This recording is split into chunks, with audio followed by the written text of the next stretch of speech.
And I've never seen my dad affected by death, by someone dying in the way that he was affected by his brother dying.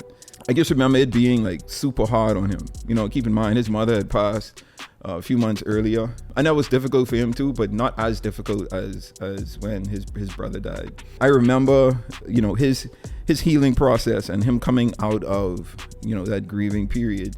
He did a few teachings, and in one of those teachings, he said something that had really changed my perspective on life, right? He just started to say, man, he started to just accept that he needs to be prepared for unexpected things to happen in his life. So, he said, man, I've buried my wife, a number of times in my head.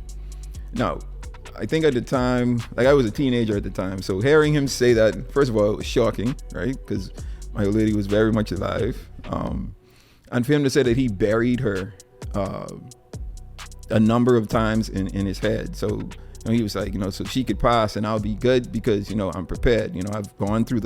I've walked myself through the service. I've walked myself through, the emotions of our family moving on and what I would say and how I would move forward.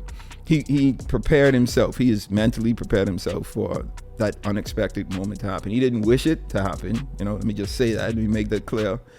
But he thought about it, right? He was mentally preparing himself. But it was something that caused me to think. I really was like,